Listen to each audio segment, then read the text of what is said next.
Yeah, like I said, I definitely think we should probably check in. Listen, Big Ten play is going to be awesome. I'm really excited to see you guys against Maryland because I really like. I'm curious to see how Michigan is going to attack.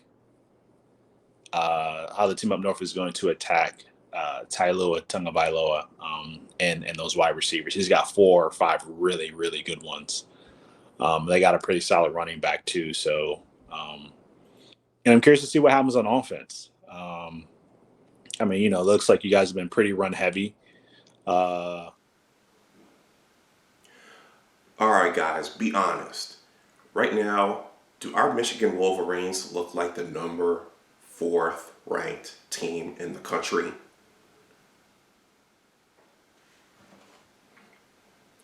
Welcome back to my channel. My name is Dr. Anwar Youssef Dunbar, and this is Big Discussions 76 Sports.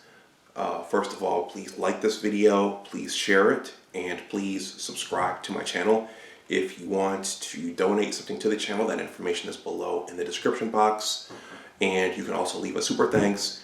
And also, please consider joining the Big Words LLC Newsletter. That information is below in the description box as well.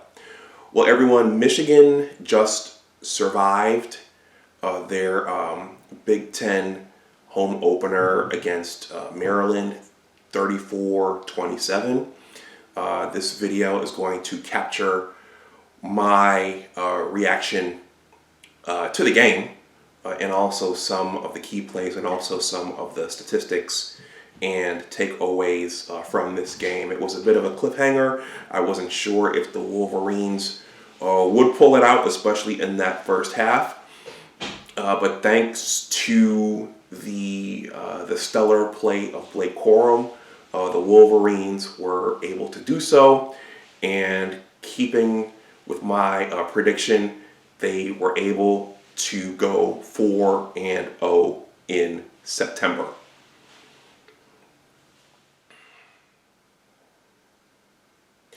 Going into today's game, a lot of people, myself included, didn't really know what this football team was and who they were. For the first 3 games, they beat up on Colorado State, Hawaii, and also UConn. But the question going into this game and into the Big Ten season in general was, who are they and how are they going to do against bigger and stronger opponents and equally skilled, if not more skilled opponents? And I think we got a sample of that today. The Wolverines got 2 scores in that first half. The first one was off of the fumble, the Maryland fumble on the kick return. JJ hit Luke Schoonmaker in the end zone shortly afterwards, but there wasn't much more than that in the first half in terms of offensive production. The next touchdown came from Blake Corum, who ran the ball in on a 4th down. And I think, I would have been a little more cautious and kicked the field goal, but I was certainly thankful for that Blake Corum touchdown and that they did choose to run it and that he did do what he did in bouncing it out and dashing down the sidelines. In terms of that first half, there were several plays that stood out to me. Buckeye Alex was always very bullish on Talia Tungavailoa, Tua's younger brother, and he predicted that Talia would have a monster game. He and the Maryland running game made our defense, our young defense, look very, very average. In that first half, there wasn't much of a pass rush, and they weren't very effective at stopping the run. And so they were able to have success against our defense early on. Against a bigger and stronger and more skilled opponent, JJ was challenged in a way today that he wasn't challenged the previous 3 weeks. Maryland was blanketing the receivers, and I think that confused our offense early on. I think JJ kept going down the field when all along it was the underneath routes that were there and that were open, and that I think throughout the middle of the game that he was able to capitalize on. I think he made some mistakes back there, such as that play where he dropped back and kept dropping back and kept dropping back, and it was ruled a fumble as opposed to a forward pass. That was a mistake. Now there were some plays also where his legs actually saved the possession and saved the drive when and I'm thinking about that play where he scrambled for that first down. He scrambled all the way around back and then turned it upfield. That was a good play. So I think as he goes along, he's going to make some mistakes. He's going to see things that he hasn't seen before. And we're just going to have to play through those and take those growing pains. There was the Stokes fumble. I thought that might come back to hurt us later on in the game. They handed the ball off to Blake Corum several times, and they put Stokes in there to spell him. Donovan Edwards was hurt, and then Stokes got stripped going down to the turf. The R.J. Moten interception, I thought that was huge. Upon replay, we got away with one there. We got a bit of a gift because they didn't review it. It looked like he bobbled it, but that interception was huge as it disrupted the momentum of Maryland. Jake Moody's missed field goal. Jake Moody doesn't miss. He was clutch for us last season, and I thought that might hurt us if we ended up losing the game, but we didn't. And then once again, Blake's touchdown on fourth down. That was huge because our passing game was sputtering along most of that first half. So I think, Blake Corum, the argument could be made that he's our team MVP up to this point. In the second half, Michigan got first possession as they deferred in the first half. That first possession of the second half was mostly run plays, which surprised me. It looked like our offensive coaching staff was a little reluctant to go to the air. That ended in a punt. And I think maybe the play of the game, if not maybe the play of the second half, if not the game, was Mike Morris putting that hit on Taluya, which knocked him out. I think that was significant. I think he was hurt and hobbled afterwards, and he wasn't the same player afterwards. And then the passing game found its rhythm. JJ made some good throws underneath and out to Ronnie Bell and to Luke Schoonmaker, and then he found Roman Wilson for a touchdown with 14 minutes and 16 seconds left to go in the fourth quarter. So I think at that point, the offense found a rhythm, and then our team was able to take control of the game.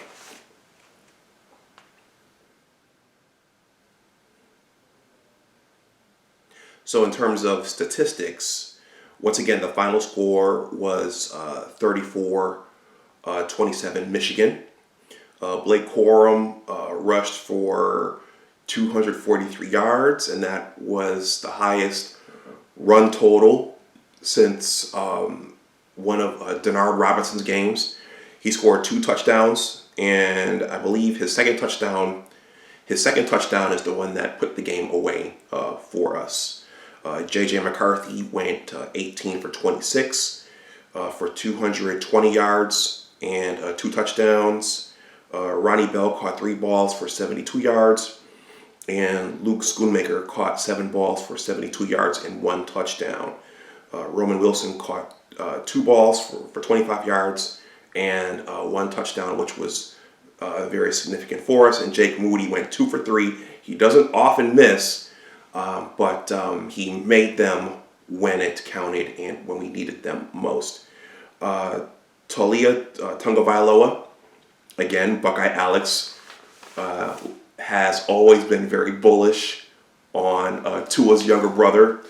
He went 20 for 30 for 207 yards and 1 touchdown and 2 interceptions. Now, I mentioned that R.J. Moten interception in the first half, which could have been called back if they reviewed it. But that second interception by Talia was very, very significant because he had someone open in the middle of the field, but he wanted that long completion, and he threw it into double coverage, and DJ Turner picked it off, which helped put the game away for us. Their second string quarterback, Billy Edwards, he was able to move the ball when he came in, but it was too late. They had to come back, they had to battle back, and time just ran out for the Terrapins. And they had some effectiveness on the ground once again, most notably in that first half. In terms of time of possession, Michigan won the time of possession at the end of the game with holding the ball or controlling the clock for 31 minutes and 53 seconds and controlling the clock, possessing the ball for 31 minutes and 53 seconds, and Maryland possessed the ball for 28 minutes and 7 seconds. So overall, I thought it was a good win for our maize and blue, our winged helmets. It's a young defense. We have a young quarterback, so there are going to be growing pains. There are going to be things that they haven't experienced yet, and there are going to be mistakes that are going to have to be made. Unfortunately, today, our team survived. I'm going to go through the different position groups. I'm not going to give grades. I'm just going to give my impressions. For the offense, I think that JJ and our coordinators are going to have to do a better job just thinking about what the defense is giving them and what they can take. I think that as a Buffalo native and a Buffalo Bills fan, I'll always think about Super Bowl 25. But if the defense is blanketing all of your wide receivers, then you have to look at what's available underneath. And I think that they finally did that as the game went on in the second half. And I think if JJ does that, if he goes through his progressions and at times do what Cade does or Cade did, I think that will be good. Also, throw the ball away when there's nothing there. Try not to make mistakes. Don't make dumb plays. That's a hallmark of Jim Harbaugh offenses. Blake Corum, the running game, no complaints there. Again, he's arguably the MVP of our team thus far, and I think that assuming he's healthy, he will be the one consistent thing, or he may be the one consistent thing that we can always fall back on as the season goes on. But teams will eventually key in on him, so that's going to put more pressure on JJ and the offensive line and the skill position players to be more proficient through the air. In terms of the defense, they got to get more pass rush on the opposing quarterback and bottle up their run game going forward.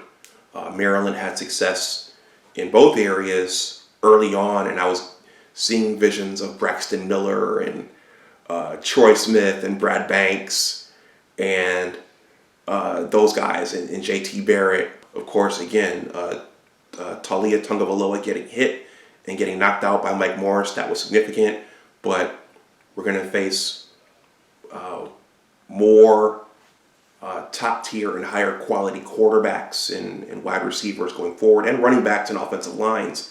So our defense, hopefully they can tune things up and get off the field more often and more quickly going forward. Special teams, Jake Moody, I don't really have any issues with him. He rarely misses, and he's been clutch for us in the past, so I don't have any gripes with him. In terms of the coaching staff, one of the things Joel Klatt and his co-commentator pointed out was that who's calling the plays? Is it Sharon Moore? Is it Matt Weiss? Is Jimbo the swaying vote there on the sidelines? According to what Joel Klatt was saying on the sidelines, it's not quite clear who the deciding individual is in terms of the offensive coordinator, because Matt Weiss and Sharon Moore are doing it by committee.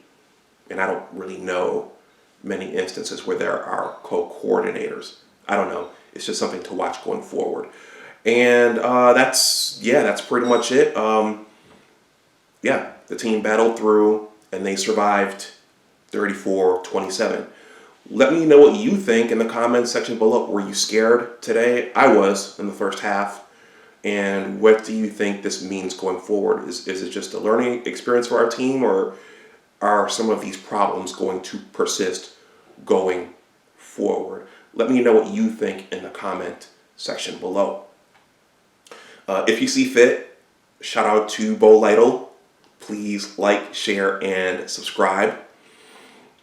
If you want to donate something to the channel, that information is below in the description box. You can also leave a super thanks. And also, please consider joining the Big Words LLC Newsletter. I am troubleshooting that right now. I'm going to leave my email down there as well. If I can't get the link to the sign-up form straightened out, you can just send me an email if you want to be added to the list. So thank you everyone who supported the channel thus far. We will probably do a Michigan-Ohio State Big Ten football live stream before the Iowa game with Buckeye Alex and Mike or whoever else wants to come up. So look out for that. Go Blue. Good win, Michigan. You gave us all a scare, but you pulled it out. Let's see what happens going forward. I thought Iowa was going to be the first test, but Maryland was the first test. So go Blue. And as always, remember that your attitude determines your altitude. Take care, and I'll talk to you the next time. Bye-bye. Those are two guys, along with numerous other guys on our receiving core, that just make me look good. And they just keep racking up those yaks like it's nothing, and there's a lot more to come from them too. Hey all, I just wanted to say one more thing before shutting this down. Even though I thought JJ should have checked it down a little bit more when Maryland was blanketing the wide receivers, our wide receivers down the field, I do like the fact that he kept looking for those deep throws when the opportunities were there. So he didn't give up on them. He overthrew some of those opportunities, but he kept looking for those. And I think that's going to be important going forward as we get deeper into the Big Ten schedule. It's about balance. Take what's there when they're blanketing everything down the field, but also continue to test opposing defenses when they present those opportunities. So I thought that was good. So that's what I wanted to say, and now I'm done. I will shut this down. I'll talk to you the next time. Bye-bye.